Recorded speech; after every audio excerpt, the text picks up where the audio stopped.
There's nothing to do in Milan aside from shopping, they say. That's what some of my friends told me prior to my visit. Even my Italian friends warned me about the same thing. So on our first European backpacking tour years ago, we skipped Milan. But the next time we were in Italy, we decided to finally explore the city. It turned out that Milan has a lot to offer visitors who aren't quick to judge. Hey there, poor traveler! We are Vince and Josh. In this video, we'll share with you the top attractions that you shouldn't miss when you find yourself in this corner of Italy. Before we begin, don't forget to subscribe to our channel and ring the bell to get notified when we upload new travel videos. The Duomo di Milano took several centuries to finish and is the largest church in the country. Simply put, it is beautiful with its Italian Gothic style.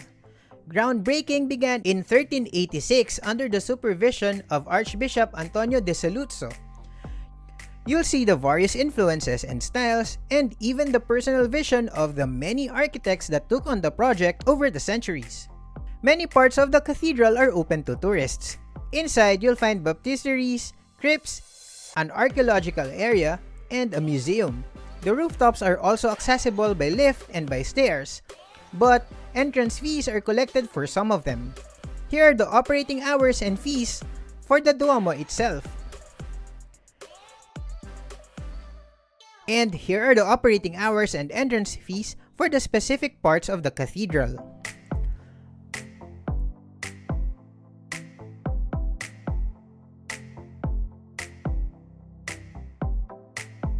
Although it's possible to be mesmerized by it on your own, joining a tour will make you appreciate the details of this mammoth of a church, its history, and its architecture.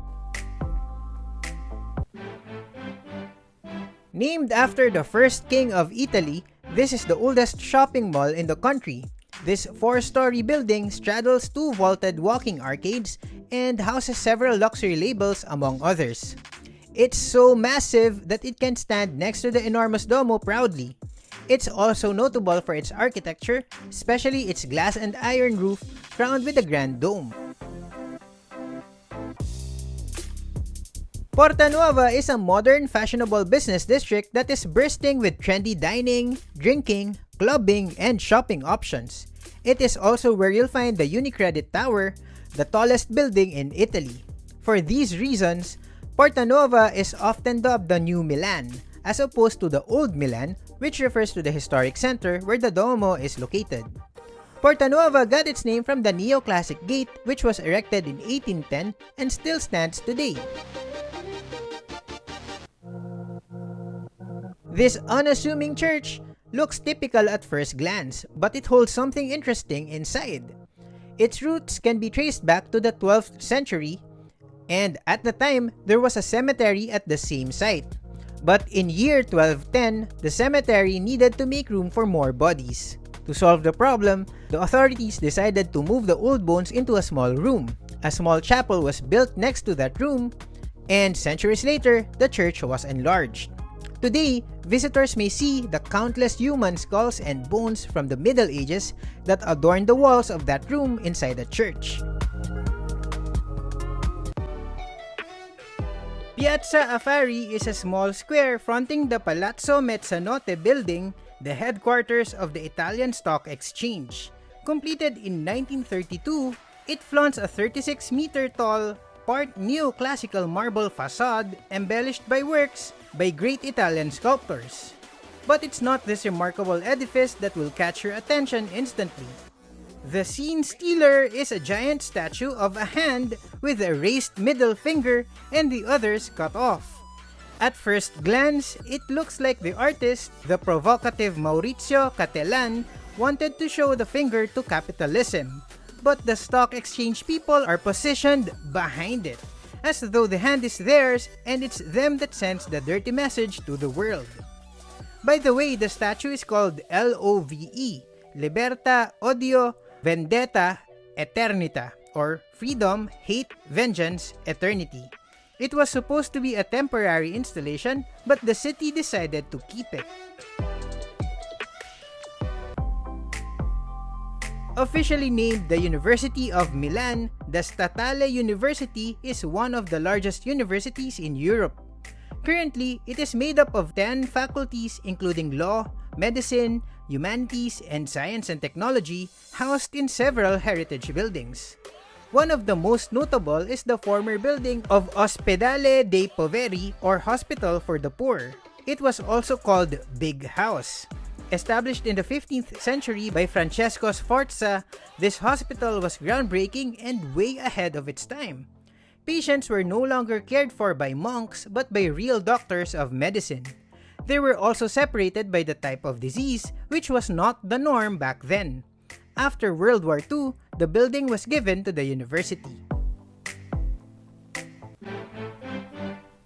Lake Como is another destination in the Lombardy region of Italy, but because it's only 1.5 hours away, Milan is the usual jump-off point for many visitors. If you're staying in Milan, you can visit Lake Como on a day trip. There, you'll see the stunning villas and gardens while cruising the lake. Get a glimpse of how the elite live during your trip. If the views look familiar, then you might have seen it while watching Star Wars Episode 2: Attack of the Clones. After the cruise, you'll visit the quaint town of Bellagio. This part of the tour will take you back in time as you walk on its cobblestone streets and in between old buildings. It is possible to visit Como by public transportation. The most convenient way to reach the town is by train. You can catch one from Milano Centrale and alight at Como Esq Giovanni station. Alternatively, you can board a train departing from Milano Cadorna and get down at Como Nord Lago. The history of this church can be traced back to year 382 when it was constructed along the road that connected the city to Rome. It was also called Basilica Apostolorum because it was made in honor of the apostles. Some relics of the apostles are also kept under the altar. It is also usually one of the stops if you join the free walking tour.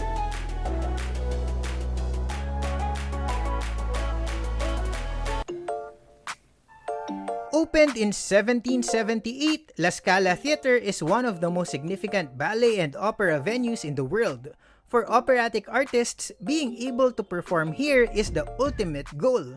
Housed in the same building is a museum that showcases the greatest artists and performances that graced the theater. You'll also see valuable memorabilia. The Sforza Castle was commissioned in 1450 by the Duke of Milan at the time, Francesco Sforza, to be his residence. It was built at the site of an old fortress. After a number of renovations over the next centuries, it has expanded into one of Europe's largest citadels. Today, it has been converted into a complex of museums and art galleries. Just outside the castle is Parco Sempione or Sempione Park, a landscape parkland shaded with gardens and dotted by interesting structures like the Bridge of the Little Mermaids, Triennale Milano, the Civic Aquarium of Milan, and the neoclassical Arco della Pace or Arch of Peace at its far end. Compared to other churches in Milan, the Santa Maria delle Grazie may not hold a candle on the outside, and yet, this Dominican complex is one of the most visited spots in the city and a UNESCO World Heritage Site because inside its adjoining convent is an incredibly valuable treasure, the Last Supper. Leonardo da Vinci painted it from 1494 to 1498 on the wall of the convent's dining room. Yes, wall. It's easy to assume that it's just a small piece because of the replicas that we see nowadays. But it's actually pretty big, 4.6 by 8.8 meters. The convent's Bramante sacristy also keeps parts of the Codex Atlanticus, Da Vinci's collection of sketches. This is one of the most popular attractions in Milan, but only 30 people are allowed at any given time.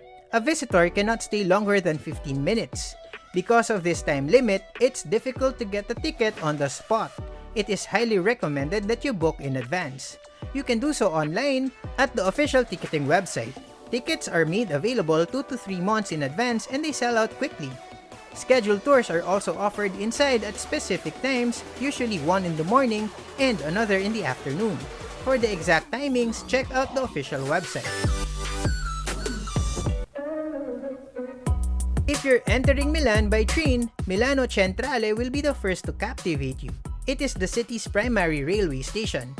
Its facade measures 200 meters in width and its vault 72 meters tall, making it the largest in Europe by volume. With giant steel and glass domes covering 24 tracks, it's one of the grandest train stations I have seen, and the sheer size of it can be quite overwhelming. The current structure was opened to the public in 1931. That's it for the first part of our list of Milan attractions. We'll be covering other places to visit in Milan in our next video. If you don't want to miss that, be sure to subscribe to our channel and ring the bell so you're notified when we upload new travel videos. If you need more information about traveling around Europe, you'll find comprehensive travel guides with sample itineraries on our website, www.thepoortraveler.net, or check out the links in the description. If you have questions, make good use of the comment section below. If you have a Spotify account or Apple Podcasts app, follow and tune in to the Poor Traveler Podcast. You can also follow us on Instagram, TikTok, Facebook, Twitter, and YouTube. Just look for @thepoortraveler, single L. That's all for now. Remember, plan smart, travel safe, and make every trip worth it.